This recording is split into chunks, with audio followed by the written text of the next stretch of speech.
وما دیو جنا د عمل د قبولیت د پاره کوم شرطونه دي باغې کې بنیادی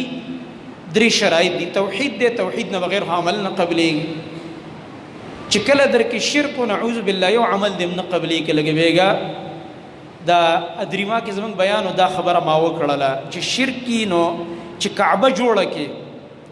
او مسجد حرام جوړ کې چې یو مونږ پکې په یو لاک دی او پاغي کې خدمت وکړي د لاس او خپو پیسې په ولګي، الله وی دا عمل دی برباد دی، ځکه ستا عقیده خرابه ده.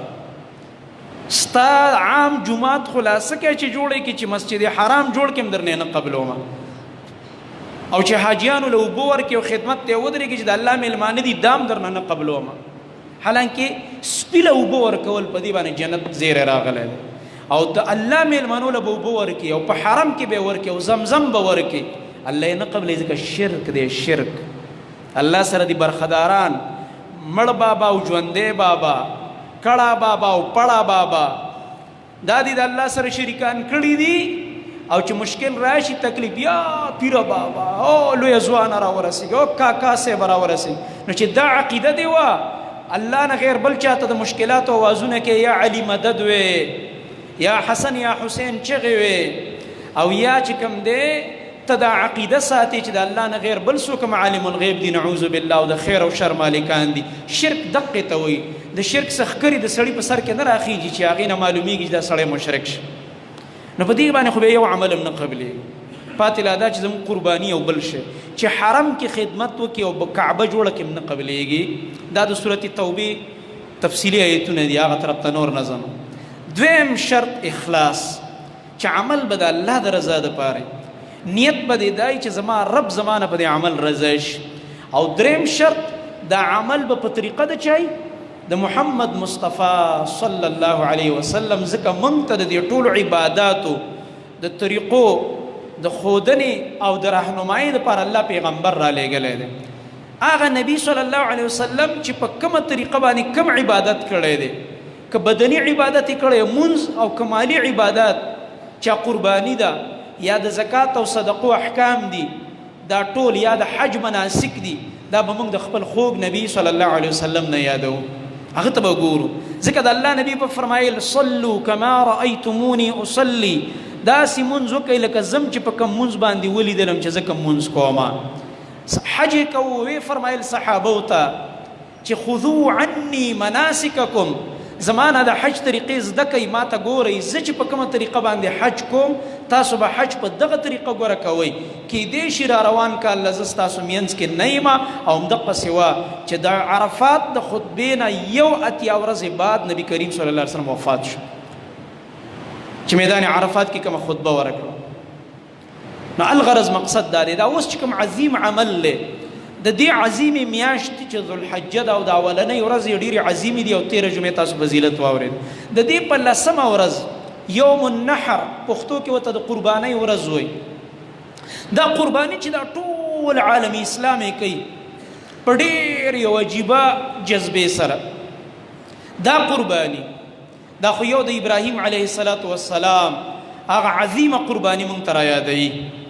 چې خوب یې لیدلی و او د هغه زوی د ذبح حکم ورته وشو د اسماعیل علیه السلام، او په کومه جذبه باندې هغه حکم پوره کړ. الله اکبر، چې معمولي ناراستي نه پلار وکړله او نه زوی وکړله. نه پلار دا وویل چېره دا زوی به څنګه حلالوم، او نه زوی دا وویل چې پلار ته به څنګه په ما چاړه رالګي او کې وتښتي او پټ شي. دواړه د الله حکم پوره کولو ته مکمل طور باندې تیار شو.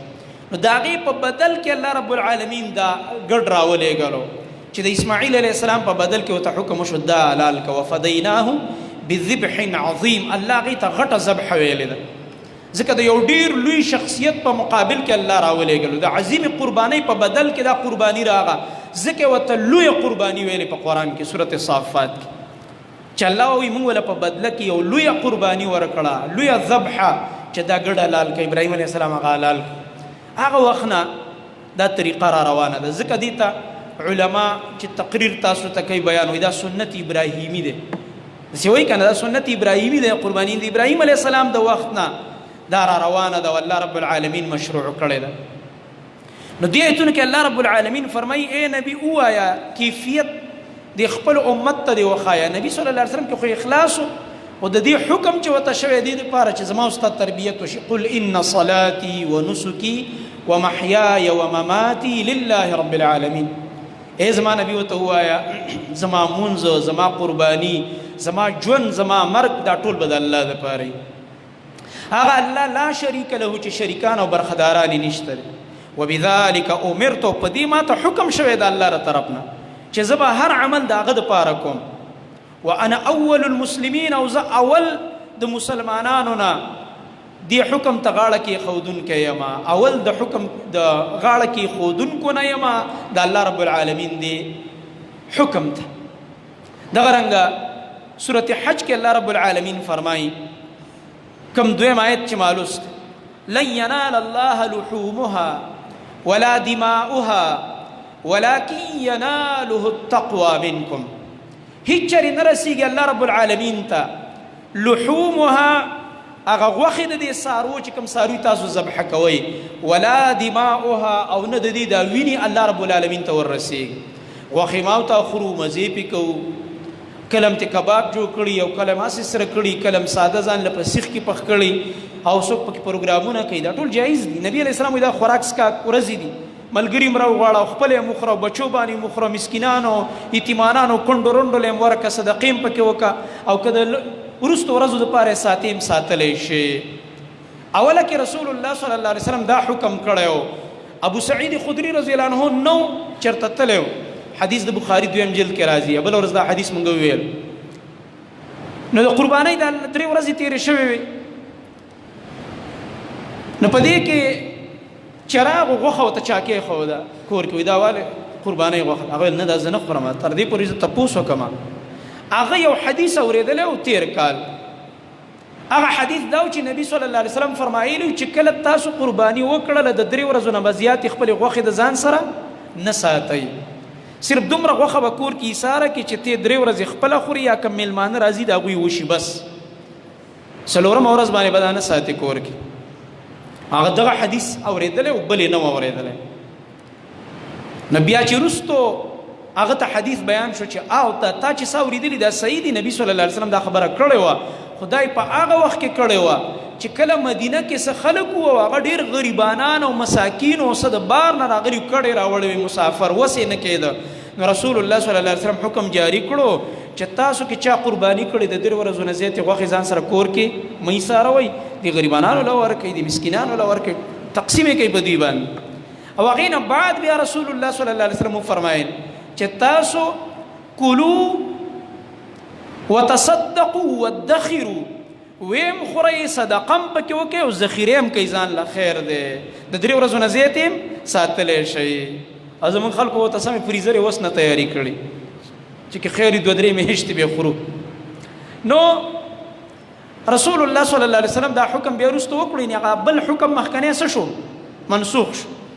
یا داسې وایي کې تخفیف راغو. بعضې علما خو لا دام وایي چې هغه د 3 ورځو حکم اوس هم شته، خو په شرط د دې شرط پکې لګوي که هغسې حالات راشي چې کوم د نبي علیه السلام په وخت کې راغلي. مثلا الله مکه داسې یو صورت حال جوړ شي چې دا مالداره خلک قرباني وکړي، یو دم په ملک کې داسې یو لوږه راشي، قحط سالي راشي، او دا غریبانان خلک بېروزګاره شي، لکه دا د کرونا لاکډاون چې یو دم راغلی، او یا داسې یو بل څه داسې حادثه راشي غټه، لکه دې نه مخکې څه وخت کې دا RDPs چې به ورته ویل دا خلک چې را بېکوره شو، داسې یو کډې راشي یو ښار ته چې د بل ځای دلته نه کاروبار شته، دلته نه دوکانداري شته، نه مزدوري شته، بتا ته ګوري چې د کوره به مال سره راځي، بس یو دم سړی بېکوره شي، یو سیلاب نعوذ بالله الله مکه په یو علاقه راشي، یو زلزله راشي، کورونه وله وران کړي، هغه خلک کډې راوچتې کړي، یو دم پېښور او په دې علاقو پرېوځي. نو چونکې دلته غریبانان ډېر راغه، نو بیا په دغه وخت کې په کار ده چې خلک د قربانۍ غوښې 3 ورځو نه زیاتې ونه ساتي، بلکې ټول یې هغوی له ورولېږي. علما د دغه حدیث په بنا وایي چې دغه حکم باندې اوس هم عمل کیدی شي، خو که الله مکه داسې هنګامي حالات یا هنګامي صورت حال راشي لکه څنګه چې د نبی کریم صلی الله علیه وسلم په دور کې راغلی. نو الله رب العالمین فرمایي ګوره الله رب العالمین ته نه د دې غوښې وررسېږي د دې څارو، او نه ورته د دې وینه وررسېږي، نو دا اجر او ثواب به په څه میلاویږي. الله رب العالمین فرمایي دا ستا په دې زړه کې چې زما څه کومه مینه ده، چې دا د الله حکم دی او زی پوره کوم. کني نور کله څوک دا غویان حلالي د چا دونه وس کېږي چې دا غویان حلاله او دا ګډان حلاله او دا چیلی او سیرلی حلاله. خو دې وخت کې ځکه حلالي چې ما ته الله ویلي زموږ د رب حکم دی چې الله رانه رضا او خوشحاله شي. نو الله فرمایي ولکن یناله التقوى منکم، لیکن الله ته چې ورسیږي هغه تقوا ده، ستا په دې زړه کې د الله یره ده او د الله رب العالمین د حکم د پوره کېدو هغه جذبه ده، هغه اخلاص دی، د الله رضا ده. دقې باندې تا ته اجر میلاویږي. دا اجر چې تا ته میلاویږي دا دغه خبرې چې دا زموږ د رب حکم دی چې د الله دا حکم زه پوره کړم او زموږ د خوږ نبی صلی الله علیه وسلم سنت دی چې دغه موږ پوره کړو. او بیا الله رب العالمین فرمایي دي ته وګورئ کذلک سخرها لكم، الله رب العالمین دا څاروي تاسو له څنګه مسخر کړی دي. دا قوي او مضبوط څاروي ورکوټه انسان دی وغیر انیسی او راسملوي او بیا ذبح کوا او را روانوي د پړی نه نیسه او غستا تابع دی. الله ودا د ما مسخر کړی دي لتکبروا الله علی ما هداکم، د پاره دی چې تاسو په دې تکبیر وایي، د الله لوی پی وایي، الله اکبر پی وایي په هغه طریقه چې تاسو ته خودنه کړی ده. دی وجنه دی لسوانو ورځو کې به موږ سوایو تکبیرات په ډېر ډېر وایو.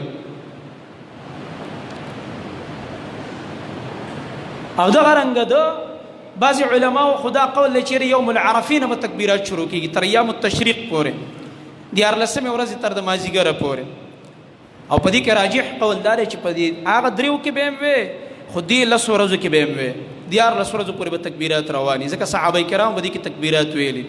او تکبیرات مختلفې صيغې دي، الله اکبر الله اکبر، لا اله الا الله، والله اکبر، الله اکبر ولله الحمد. داوي کوي چې الله اکبر الله اکبر الله اکبر کبیره، یا نور صيغه الله اکبر کبیره والحمد لله كثيرا وسبحان الله بكره واصيلا. خو تکبیرات وایا الله اکبر وایا دی ورځ کې ډېر تکبیرات ویل پکار دی بده کې. او دا تکبیرات یوازې د مانځه نه بعد نه دي، زمونږ اهتمام دی چې موږ نه بعد وایو کنه ډېر په جذبه باندې. نه عامو اوقاتو کې چې تا ته موقع میلاوي دا یو د مرایات چې ته په دکان کې تکبیر ځان سره شروع کا، په لار روانه تکبیرونه ځان سره شروع کا، دی ورځ کې دا ویل پکاري، کور کې وایا، په لار روانه وایا. دا تکبیرات د الله رب العالمین د لوی ورځې دي، نه تکبیرونه ډېر ډېر وایا لتکبروا الله علی ما هداکم.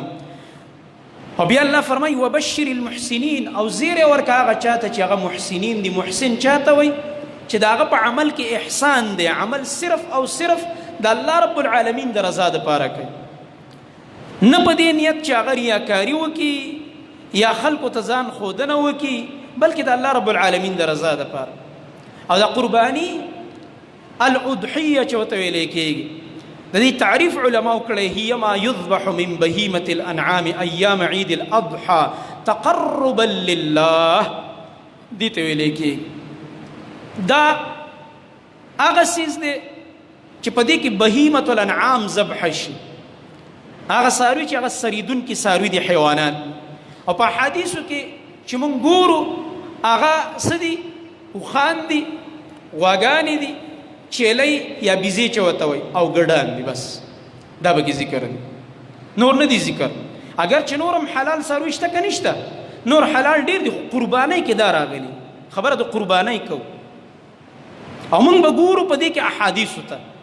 په دې دین کې موږ د ځان نه عقل نشو چلولی چې موږ به د ځان نه عقل چلو. دیو جنه دا مسله د علماء په مابین کې ډېره معرکة الآراء روانه ده، چیرې دې میخه باندې قرباني کېږي او که نه کېږي، او میخه به څنګه یو څنګه چې اختلاف نه ځان بچ کول غواړي، د شک او شبهې نه ځان بچ کول غواړي، هغه څه ذبحه که چې په حدیث کې صفا راغلي، هغه غوا ده او غویی دی، اوښان دي، چیلی دي او ګډان دي، دغه ذبحه که. ولې هغه سیس طرف ته ځي چې په بحث او په لانجه کې ځانه چې غټ غټ علما پکې مختلف دي، نو اختلافي کار ولې کې او اتفاقي ولې نه کې څه چللی؟ دیو جنا موږ دا احتیاط په دې کې دی. دا فتوا موږ نه ورکو چې ستا قرباني ونه شوله، چا چې میخه ذبحه کړله یا یې جوټه ذبحه کړله، دا فتوا موږ نه ورکو. خو موږ وایو چې په حدیث کې ګوره نه ده راغلي، بس قیامت کې به پته لګي چې قبوله شوه که قبوله نه شوله. خبره سخته ده، نو دې ځای کې خبره لږه مشکله کېږي. نو چې ځان مطمئن کول غواړي، د الله نبی فرمایي دع ما یریبک الی ما لا یریبک، پرې دا غشي چې په شک کې دی چې هغه طرف ته لاړ شي چې په شک کې دی نه چي کنه صفا واضح خبرې په حدیث کې راغلي هغه طرف ته ولې نه ځي چې شکی خبرو طرف ته ځي او په لانجه باندې ځان اړې. نو دې وجه نه په حدیث کې چې څه راغلي دي او دا قرآن کې ذکر دی سورۃ انعام کې دا ذکر دی دا څلور قسمه بیا اته قسمه شوي څنګه د هر یو جوړه اوخ مذکر مؤنث دوه غوا مذکر مؤنث څلور چیلې مذکر مؤنث شپږ ګډان مذکر مؤنث اته مذکر هم پکې جایز دي مؤنث کنر علاله کماده علاله دوه جایز دي هیڅ خبره پکې نشته تر دې پورې چې حدیث کې راځي هغه ساروی چې هغه خسی شوی دی د هغې ذبح هم جایز ده هیڅ خبره په دې کې نشته. بعضې خلک دا مسلو تپوس هم چې داسې ساروي دا ذبح به څنګه او وروستو انشاءالله تعالی مونږ وایو چې نبي علیه السلام د کم ساروي نه منع کړی ده چې هغه به ته په قربانۍ کې نه حلالې هغه عیب ته ګوره که هغه پکې و ځان ته ساته او چې دا پکې نه بس قرباني پې کېږي خو چې دغه ما درته ذکر کړ دا څلور نر او ماده چې والې اته تې جوړ شي دغه په قرآن کې هم راغلي سورت انعام کې او دغه په احادیث کریمه کې د نبی کریم صلی الله علیه وسلم نه الحمدلله په صحیح احادیثو سره ثابت دي.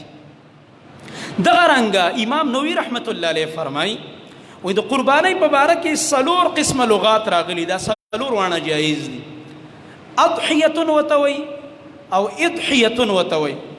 اضحیه او اضحیه په ضمه د حمزه سره او په کسره د حمزه سره د دې جمع راځي الاضاحي قربانین. درېمه صيغه د دې د ضحیه د دې جمع راځي ضحایا ضحیه یو قربانی ضحایا ډېرې بل راځي اضحات د دې جمع راځي اضحا. دا ټول نمونه په حدیث کې راغلي دا ټول صيغې په عربی کې دا جایز دي د لپاره مستعمل دي. پښتو کې ته مونږ قرباني وایو. قربانۍ کې معنا هم د الله ته ځان نږدې کول الله ته قرب حاصلول او ما ته په تعریف کې مې ویلې چې اضحیه څه ته ویل کېږي هي ما يذبح من بهیمة الانعام ایام عید الاضحى تقربا لله چې ته بهیمة الانعام دا چارپایان ذبح کې د چا دپاره الله ته د نزدېکت دپاره چې زه الله رب العالمین ته نږدې شم او د رب العالمین دا حکم دا زه پوره کړم. بیا په دې کې په حکم کې اختلاف دی د اضحیې چې آیا دا قرباني واجب ده او کدا سنت ده. دې کې د علماء خپل دلایل ویلي. بعضې علما را لګېدلي لکه جمهور علما او دا څلور امامان چې کوم مشهور دي په دې کې دا درې یو طرف ته دي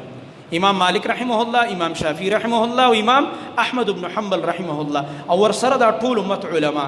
دوی وایي چې دا سنت مؤکده ده قرباني کلک سنت دي کلک وغیر عذر مه پرېږده کلک سنت دي او هغوی د ځان دپاره دلایل وایي. یو دلیل حدیث د ام سلمه رضی الله تعالی عنها ویلی دی د ځان دپاره دلیل چې هغه فرمایي چې رسول الله صلی الله علیه وسلم فرمایلی اذا دخلت العشر کله چې د اللس ورځې د ذوالحجې داخلي شي واراد احدکم ان یضحیه او په تاسو کې د یو کس دا اراده چې قرباني وکړي فلا یمس من شعره وبشره شیئا دی د خپلو ویښتو او د خپل وغیره نه هېڅ هم نه اخلي معنی ویښته دې نه اخلي. بل روایت کې ورسره نوکان هم راځي چې نوکان دې هم نه اخلي ویښته دې هم نه اخلي د بدن نه. نو دلته د دې نه علما معلوموي دا د صحیح مسلم روایت دی صحیح روایت وایي ګوره نبي علیه السلام فرمایي من اراده او اراده د چا چې ارادی چې قرباني وکړي وایي ګوره ستا ارادې ته خبره در سپارلې فرض در باندې نه ده واجب که اراده دې وې که اراده دې نه نو مې کوه دا معلومیږي چې دا سنت مؤکده ده. فتعلیق الاضحیة على الإرادة دلیل على عدم الوجوب وایي دا تعلیق د نبی علیه الصلاة والسلام چې دا خبره معلق کړي په څه پورې په اراده پورې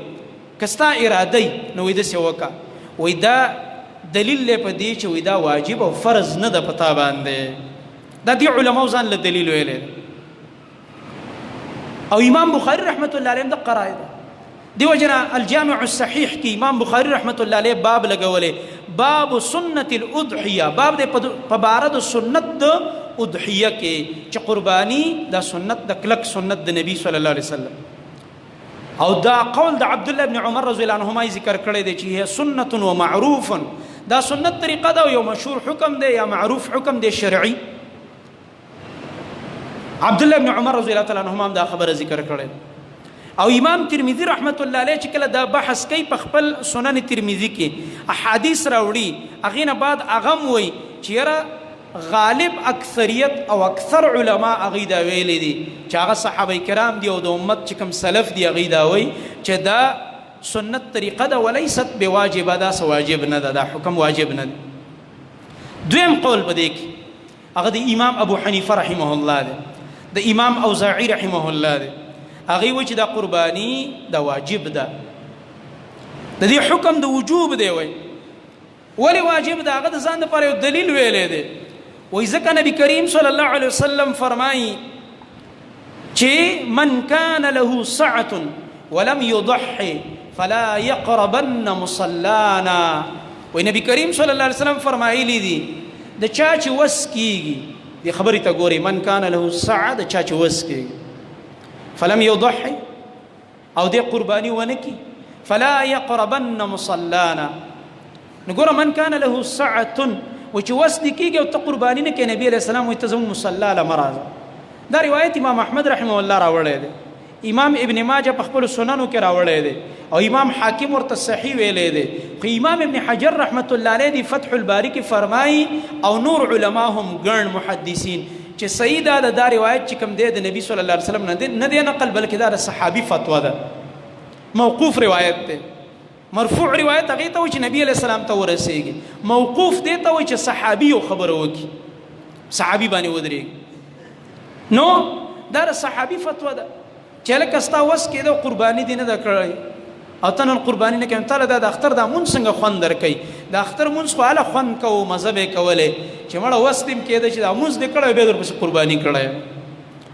نو دې نه دا معلومېږي چې دا واجب ده. بعضې علماو ترجیح ورکړی د امام ابو حنیفه رحمت الله علیه دې رایې ته،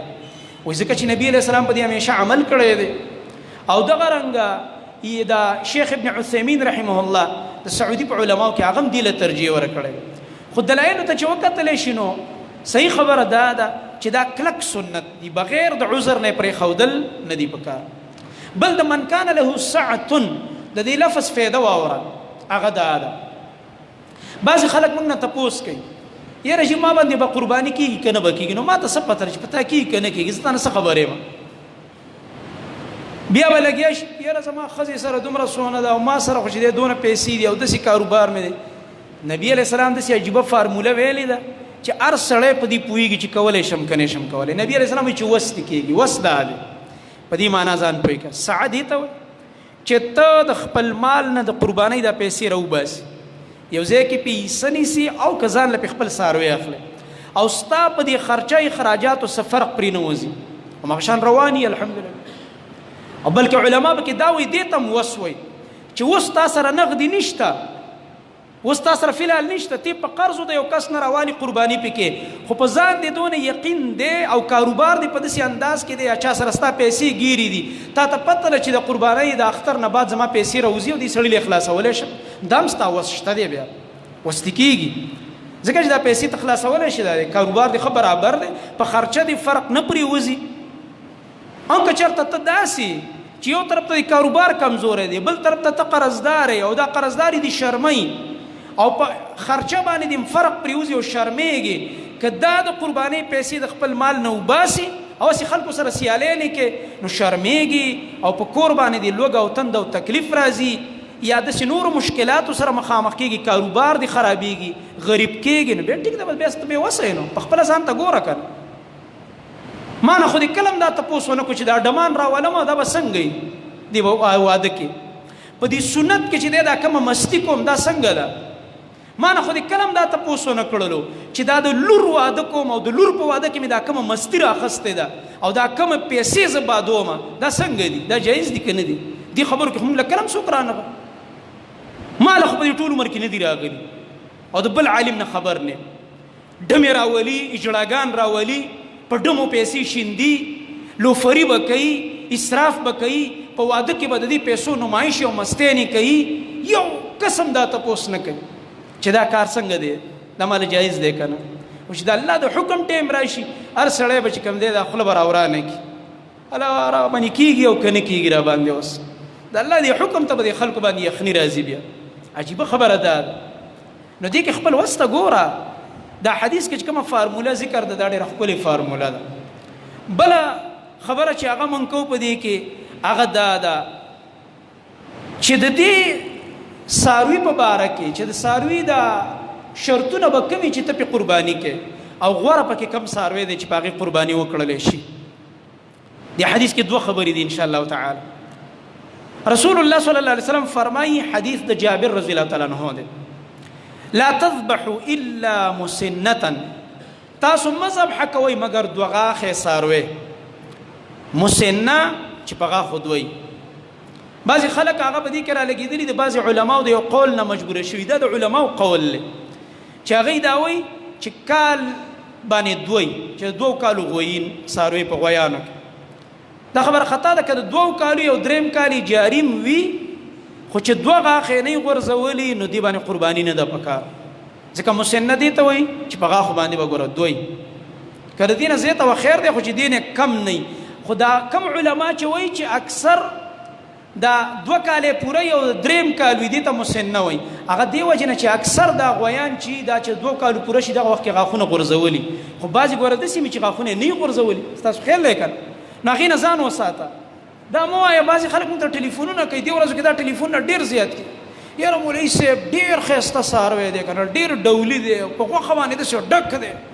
او دا سړی لګی دی چې دا خرڅوي دا مالک هم وایي چې 2 کالو عمر وړېدلی دی نو څنګه چلو کوم لکه نو په دې ټوله منډۍ کې دغه یو څاروی دی چې ته ورته ولاړې خپل وخت ضایع کړې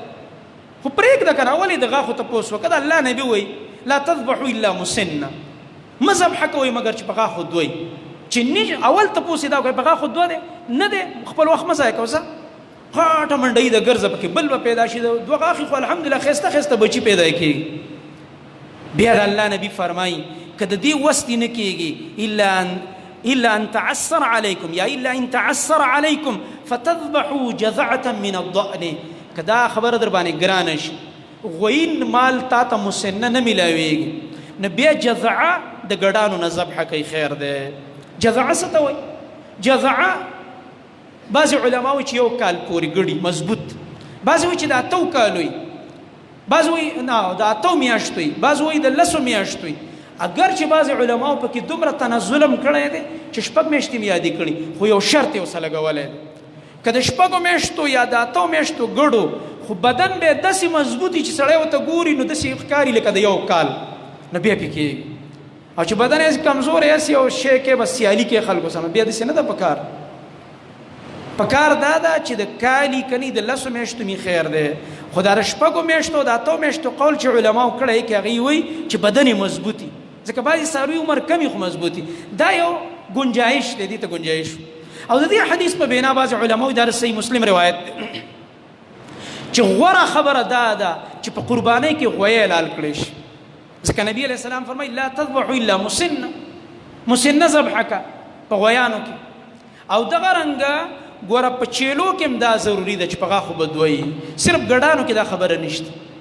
ګډانو کې به جزعه باندې قرباني کېږي. نو رسول الله صلی الله علیه وسلم اول دا ذکر کړي بل د نبی علیه السلام خپل عمل دا دی چې ګډانې هم ذبحه کړي دي اوښانې هم ذبحه کړي دي د هغې نحر قرباني هم کړې ده او غویانې هم حلال کړي.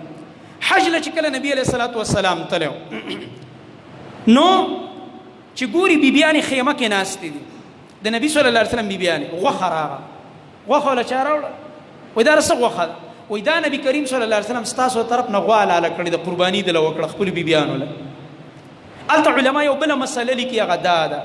چې ته د چا دپاره قرباني کوې د ښځې دپاره یې کوې بل چا دپاره نو دا ضروري نه ده چې خبرې یې کوې که خبرې نه هم کې خیر دی ځکه دا بیبیانې لا خبر هم نه دي او نبي صلی الله علیه وسلم ورته هلته څه حلاله کړې ده غوا یې وله حلاله کړې ده دوی طرفه یې حلاله کړې ده نو دا جایز ده که د چا د طرفه ته قرباني کوې هغه خبر هم نه کوې نو خیر دی کور والا دی ده یا د ورور دی یا ستا بل رشته دار دی بچی دی د هغه طرف ته قرباني کې بچی دی د پلار طرف کې پلار مور خبر کړي نه دي خو نیت یې وله کړی دی ضروري نه ده چې اطلاع دی وله خامخا ورکړي هم که تپوس یې ته وکړو بیا دې ورته وایي چې ستاسو طرف نه ما قرباني کړې دغه غویه مې راوستی ستاسو حصه مې پکې نیت کړی د مور پلار خپله هم او د کور والا هم وغیره وغیره ځکه 2 کسانو پورې پکې شریکان کېدی شي حدیث کې راځي. نو یو دا مسله ده چې د غاښو دا مسله دا ډېره ضروري ده او اکثر خلک د دې تپوس کوي ځکه دا حدیث ما ویل بله مسله هغه دا ده چې په څاروي کې احتیاط پکار دی. هغه عیبونه چې نبی علیه السلام کوم ذکر کړي چې دا پکې نه وي، دې نه موږ ځان وساتو او دا ضروري خبره ده. حدیث د براء ابن عازب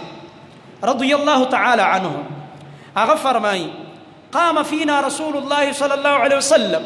په ممکن نبی کریم صلی الله علیه وسلم ودرېدو او بیان راته شروع کړلو. فقال وی فرمایل په دې بیان کې 4 لا تجوز في الضحايا، سلور قسم څاروي دي چې په قربانۍ کې دا جایز نه دي، په دې قرباني روا نه ده. دا سلور قسمه کم دي؟ یو العوراء البين عورها، هغه ړوند څاروی چې د هغې ړوندوالی بلکل ښکاره دی، په سترګو ښکاره ړوند دی، یا په دواړو یا په یوه سترګه ړوند دی. نو دې نه دا پکار ده چې سړی ولې سترګې وګوري د څاروي، ځکه په ړوند څاروي قرباني نه کېږي، دا عیب دی. او د الله په نوم عیبدار څیز ورکول نه دي پکار، بلکې عمده او ښکلی کره مال ورکه. قرآن کې الله رب العالمین فرمایي زما په نوم باندې چې ته کوم مال لګې نو کره مال ولګوه، ردي بیکاره مال دا زما په نوم باندې مه ورکوه. نو قربانۍ کې هم عمده څاروی پکار. دغه رنګ بل د الله نبي وفرمایل والمریضة البین مرضها، هغه بیمار څاروی چې بیماري پکې ښکاره ده، مطلب دا یو بیماري پې لګېدلې او ښکاره ښکاري چې بیمار دی، د بیماری او علامات وغیره پکې ښکاري. او بل والعرجاء البين ضلعها، هغه ګوډ څاروی چې ځي نو هغه ګوډوالی پکې ښکاره ښکاري. دې وجې نه دا احتیاط پکار دی د څاروي د اخیستو په وخت کې چې منډۍ کې یو دم د څاروي صرف ښایست ته مه ګوره، په سړي باندې وخت کې سترګې پټې شي، ورته یې دا وګرځوه، داسې پې بوځه ورته بیا یې راوله او دې خپو ته وله ګوره، سترګو ته وله وګوره، بدن یې وګوره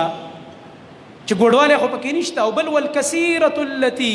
لا تنقي، هغه انتهایی کمزورې چې بلکل دا نلی ختم شوی دی، هسې د هډوکو ډانچه ده، نو په دې باندې قرباني نه ده پکار، بلکې ښکلی څاروی دا کتل پکار. او دا مسله علماو ذکر کړې ده په دې کتابونو د احکامو کې چې یاره یو سړی دی او هغه د قربانۍ دپاره پیسې مقرر کړي چې مثلا زه به څه کال د دومره روپو قرباني کوم، الله وله وس ورکړی دی وایي چې یاره زه مثلا دا 1.5 لاک یا 2 لک روپۍ دي را سره او په دې باندې قرباني کوم. نو بعضې علماو دا مسله لیکلې ده چې که په دې مال باندې 2 مالونه کېږي، 2 څاروي خو کمزوري پې کېږي، دا به غوری، او که نه یو پې کېږي خو مزیدار او ښایسته او د غوښې نه ډک پې کېږي، دا به غوری. نو دې که علما وایي چې راجح خبره دا ده چې موږ د نبي صلی الله علیه وسلم حدیثو ته وګورو. نبی کریم صلی الله علیه وسلم چې کوم څاروي یې لال کړي، 2 ګډان یو کال لال کړي، برګ بروګو، او دا خپې هم تورې وي، دا خېټه هم توره وه چې کېناسته به، دا سترګو دا غاړې هم تورې وي، برګ بروګ ښایسته 2 ګډانو. نبی کریم صلی الله علیه وسلم د دغه ګډانو په باره کې راځي وایي سمینین، ساربو د غوښو نه ډک. د دغې نه علما معلوموي چې که چېرته تا د قربانۍ دپاره پیسې مقرر کړي، 2 څاروي پې کېږي کمزوري، دې نه دا ښه ده چې یو پې واله قوي واخله، ښایسته څاروی واله یو واخله چې غوښه پکې ډېرې مزېدارې، دا غوره ده، ځکه چې دا ښکلی ښایسته د الله رب العالمین په نوم باندې چې کوم انفاق کې کوم قرباني کې چې دا عمده او مزیدار په دې باندې الله رب العالمین خوشالیږي. نو یو مسله دا ده. بل حدیث کې راځي د علي رضی الله تعالی عنہ روایت، هغه فرمایي امرنا رسول الله صلی الله علیه وسلم، مونږ ته امر کړی رسول الله صلی الله علیه وسلم ان نستشرف العين والاذن، چې مونږه څاروی کله اخلو نو سترګې او غوږونه به وله ګورو چې دې کې عیب نه، ولا نضحي بعوراء، او موږ به قرباني نه کوو په ړوند څاروي باندې، ولا مقابلة ولا مدابرة ولا خرقاء ولا شرقاء. نبی کریم صلی الله علیه وسلم فرمایي په دې باندې قرباني مه کوئ. دغه عیبونه یې ذکر کړل. په هغې باندې مه کوئ چې دا غوږ یې د مخې طرف نه کټ دی، مقابله د مخې طرف نه غوږ کټ شوی دی، په قینچۍ باندې وله والی دی. بعضې خلکو له د غوږونه کټ کړي دي څاروي، نو مخې نه والی دی او دا وروسته حصه یې ورپورې زنګېږي. ولا مدابره، او هغه باندې مه کوئ چې مشقوقة الاذن دی د شا د طرف نه، دې خوا نه وله غوږ کټ کړی او دې مخې ته چې کوم دی ورپورې زنګېږي، په دې باندې قرباني مه کوئ. ولا خرقاء ولا شرقاء، او هغه چې په هغې کې دا ګول سوری خرقا هغې ته وایي چې فی اذنها ثقب مستدیر، په دې غوږ کې ګرد سورې شوی، دا غوږ ولا ګرد شلولې دنه د نخې د پاره د باز خلکو دا موږ نخې د پاره کړی دي، ورته دا نه خزان سره ګرځوا وس قرباني کې موږ نه اخلو، دا ستاد رمي نخه د ګرځوي ځان سره. او شرقا دې ته وای چې دا غوږ ولا دا سی په وګدوش لولې د دې سر نه رانیولې دا سی ولا کټکړې په دې مینځ ولا دوه کړې داس. رسول الله صلی الله علیه وسلم ته ویل چې د سې عیب ولا ساروي چې ظاهر کو ته ګوري عیب پکې دی، ځکه دا غوږ چې سیره لشي دا مخم خسته به نه ښکاری دی ساروي، او چې کله دا غوګونه ارسي برابرې نو دا ساروي خسته ښکاری، نو د قربانۍ ساروي دا مزیدار او خسته پکار دی، عیب جن نه دی پکار. او دا روایت چې کوم دی دا صحیح روایت دی، بعض علما ورته حسن ویلې دی، امام ترمذی رحمت الله علیه ورته صحیح ویلې دی، او دغه رنګ امام ابن حبان، امام حاکم او نور محدثینو دا راوړی دی. او بل مسله هغه د شراکت ده. شراکت مسله تاسو ته معلومه ده، د کې دومره ډېر ټایم نه لګو. هغه دا ده چې غوین مال دی او که د اوښانو دی، په دې کې اووه کسان شریکېدی شي. اگر چې د اوښانو په باره کې یو روایت راغلی دی چې هغه د 10 کسانو د حصې دی او د 20 کسانو هم پکې شته، او دواړه روایت صحیح دي. نو په دې کې علماو به د دې تطبیق کړی د دې په مابین کې. تطبیق یې داسې کړی دی چې د اوښانو په باره کې کوم د 20 کسانو شراکت مسله راځي، نو هغه دغه مسله ده د حج په وخت کې یا ته یو قرباني او هدیه لېږي حرم ته، یا عمرې لزی او د ځان سره هدیه ویسي، لکه نبی کریم صلی الله علیه وسلم چې حدیبیه ته روانېدم ځان سره هدیه وړې وي، که نه نو عمرې په وخت کې هدیه وړل څه لازم نه دي، خو څوک یې ویسي ودیسي چې هلته هدیه وړي حرم ته یې لېږي، یا ته دلته ناست یو حرم ته ځان له یو څاروی لېږي او څوک حج لځي، خو هغه سیسټم خو نشته، اوس خو جازونه دي، جاز که څوک غوا نشي وړلی او نو خوان وړلی شي. صحابه کرامو به کله کله داسې کول، کور کې به ناست و څوک به حرم ته تلو، یاره زما طرف نه یو څاروی ویسه هلته به یې ذبحه کړه د الله رب العالمین د رضا دپاره، چې هغه د حرم هغه چې کوم مساکین دي فقرا دي هغه خلکو دپاره یې غاصب د اجر خبره ده. نو بعضې وایي چې یاره هغې کې 7 کسان راغلي او د قربانۍ په هغې کې 10 کسانو پورې اجازت دی په اوښانو کې، خو صحیح دا ده چې د اختلاف نه سړی ځان وباسي، ځکه د علما په دې کې اقوال دي، خپل دلایل یې ویلي چې دا د تفصیل ځای نه دی وس. هغه دا ده چې 7 کسان په اوښانو کې او 7 کسان په غویانو کې دا شریکېدلی شي. بله مسله چې هغه په حدیث کې ذکر ده هغه د قربانۍ وقت، دا هم تاسو ته معلومه مسله ده، څه مشکله مسله نه ده. رسول الله صلی الله علیه وسلم هغه عیدګاه ته راغو چې ګوري وی کته چا قرباني کړې ده د اختر د مانځنه مخکې کړې ده، ګډ دی او ذبح کړی دی یا چیلې او ذبح کړی شوی، لکه دا جندب بن سفیان رضی الله عنه فرمایي شهدت الاضحى مع رسول الله صلی الله علیه وسلم، زه د غټ اختر مانځه ته حاضر شوم د رسول الله صلی الله علیه وسلم په ملګرتیا کې. فلما قضى صلاته بالناس، کله چې خلکو ته مونځ ورکړلو، سلام نبی علیہ السلام د 2 رکعاتو د اختر د مانځنه چې سلام وسرخولو، ګوري نظر الى غنم قد ذبحت، وی کته یو چیلې ده یا ګډ دی هغه ذبح کړی شوی دی، وی فرمایل من ذبح قبل الصلاة فليذبح شاة مكانها، چا چې دا قرباني کړی د اختر د مانځنه مخکې دی په ځای د اوس بله بیزا لاله کړي، دغه قرباني نه ده، دغه اسې ونډۍ شوله، اسې صدقه شوه، قربانۍ کې شامله نه شوله. او دغه رنګه ومن لم يكن ذبح فليذبح على اسم الله، او چا چې ذبح نه ده کړې فليذبح على اسم الله، د الله رب العالمین په نوم باندې دی هغه ذبح وکړي. دا صحیحین روایت دی بخاري مسلم. بسم الله دی پی وایو بس اوس چا به مونځ مکړو لوځي ورځي قرباني وکړي.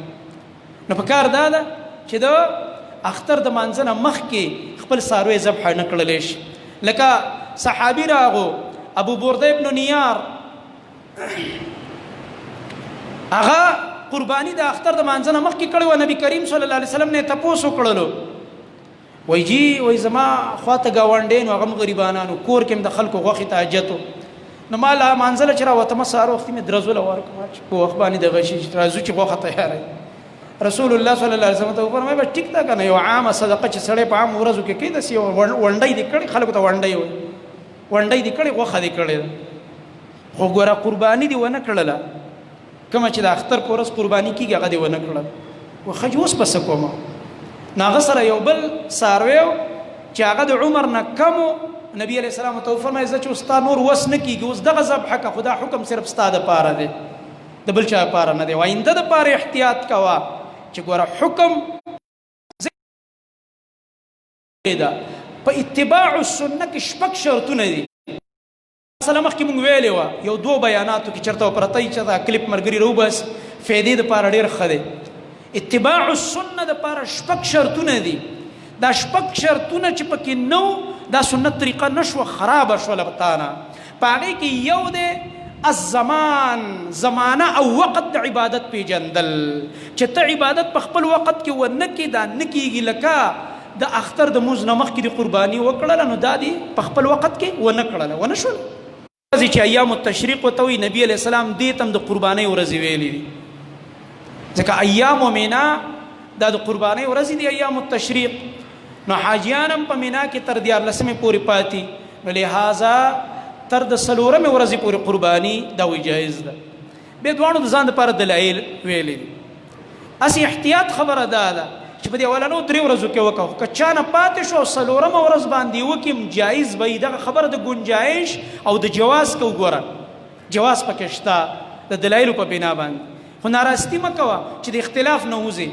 ځکه اکثر هغه مسائل چې د علماء په کې اختلاف راغلي اختلاف کې ځان ډیر مواقع کوه دې ته ډیر زړه مخه کوه د گنجائش خبره پکې شته خبره زه د گنجائش زه دی وجنه احتیاط څخه خبره کوم د الله په فضل باندې زاغه مفتی نه چې ګړز را خطا کوم خبرې ته د الله په توفیق باندې والحمدلله علی ذلک نو دی وجنه گنجائش تر سلورمه ورځي خو ته د سیمه کو چې ورلې لیټ کې ځان په اختلاف د علماو کې واقع کې غوړه کارو کا غوړه دار چې ولنو 3 ورځو کې وک او کتانه بالفرض پاتی او ضرورت او انتهایی مجبوری دی راغو سلورمه ورځ ته لیټ شول نو به ټیک ده خو ګوره زمونږ یو ورځ اوس لیټ روانه ده په دې خبره پوهیږي کنه پوهیږي ابل ورځ مغه کته چې بره ولاړه و پاسمان کې دا میاشو کده توره وا ها دا سم توره وا زه په موټر را روانم دا مردان نو مسلسل په خبر تر ورسید وخت نه شوې دا چې کوم دا وي سباله وی اول ورځ عجیب ده دا اول ورځ دا اول شپې میاش دومره دا عقل خو یو خشه ده ته پکړن کوي کې ښکاری او دا چې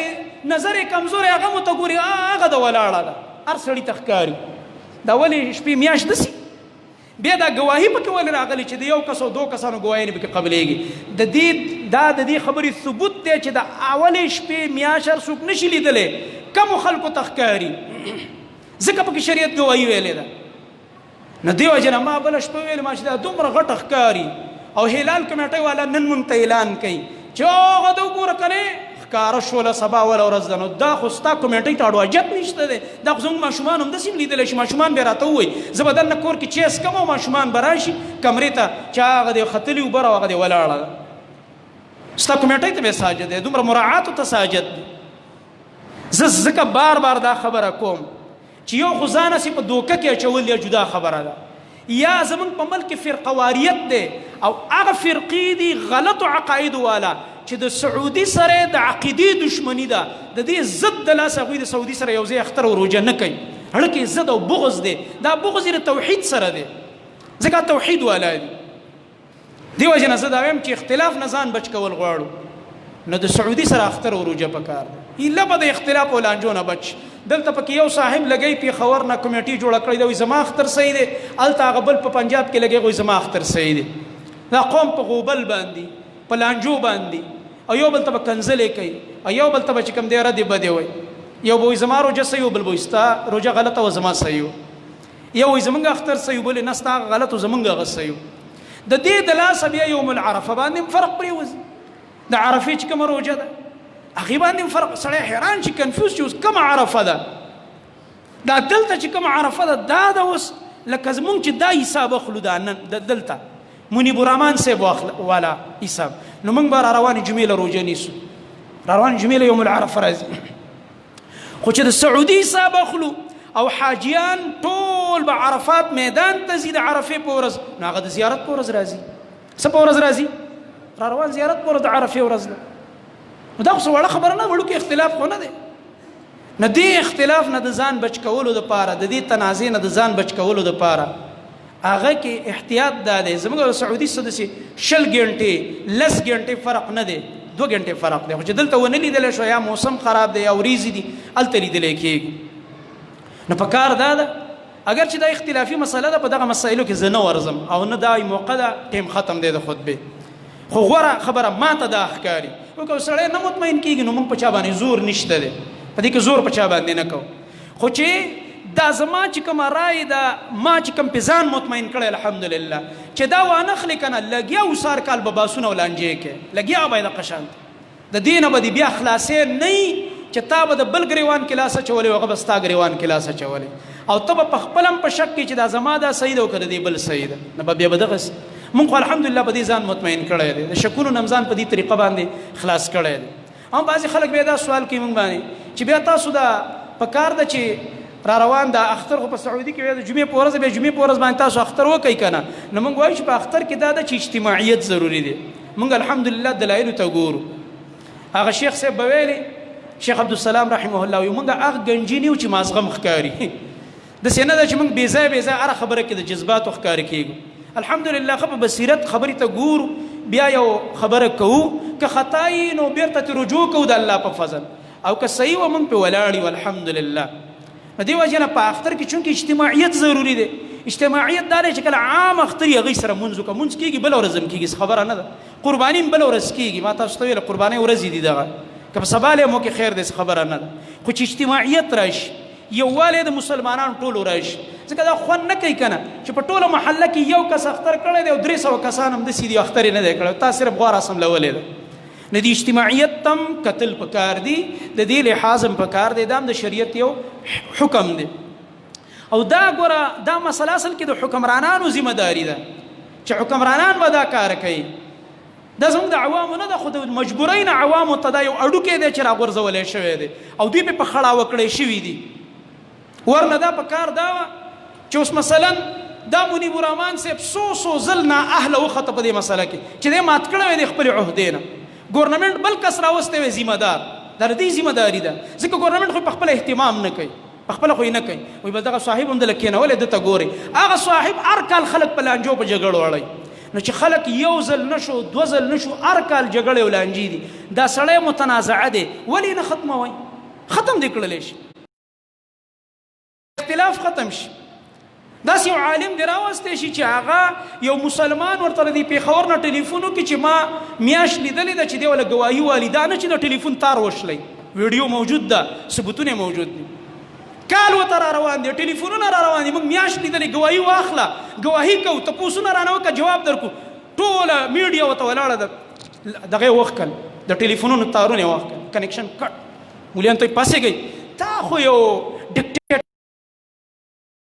ډیکټیټرشپ وایي دا خو د ذمهدارۍ ادایګي دی ته نه ویلی کېږي ذمهداري خو ډېر په ټنډه دماغو او په ډېره ذمهدارۍ ادا کېږي او بل دا ده چې په دې احکامو کې به د جذباتیت نه په ځان نه تاریکې چې یو خبره باندې چا بده ولګېد یا د پښتون نوم واورېده ته چې دومره الرجي کې چې د سره موږ دا ونه لیدل چې زموږ د خیبر پښتونخوا نه د یو پښتون ګواهي واخیستی شو دا مسلسلې دا بغض او دا حسد ته ساتې د پښتنو سره دې څه مطلب دی ولی اخر چې خبره څه ده اوس پې د پنجاب علماو هم دغه اعتراض شروع کړی چې بهي تا ته تکلیف څه دی چې ته د خیبر پښتونخوا د پښتون دا ګواهي نه اخلي ولې څه چل دی نو موږ دې وجې نه وایو چې په کار دا ځان موږ په دې باب کې مطمئن نو الحمدلله زموږ خپله دا اراده ده والله دې موږ له توفیق راکړي را روان جمعرات په ورځ باندې انشاءالله یوم العرفه ده د عرفې د روژې نیت وکړئ او د قربانۍ څه احکام چې هغه پاتې شو انشاءالله تعالی هغه به بیا ذکر کړو او د عرفې د روژې فضیلت 13 جمعه کې تاسو اورېدلی چې د 2 کالو ګناهونه په الله رب العالمین معاف کوي الله رب العالمین دې موږ له د دې توفیق راکړي اقول قولي هذا واستغفر الله لي ولكم ولسائر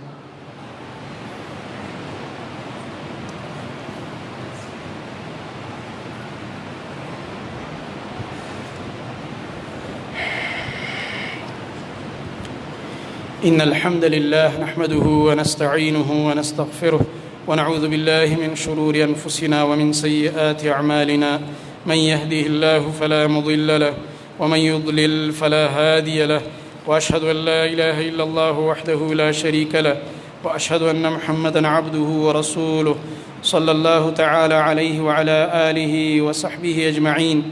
أما بعد فأعوذ بالله السميع العليم من الشيطان الرجيم من همزه ونفخه ونفثه. بسم الله الرحمن الرحيم. إنا أعطيناك الكوثر فصل لربك وانحر إن شانئك هو الأبتر. دا یو ملګری تپوس کوي یو سړی را لګیږي مور ته کنځلې کوي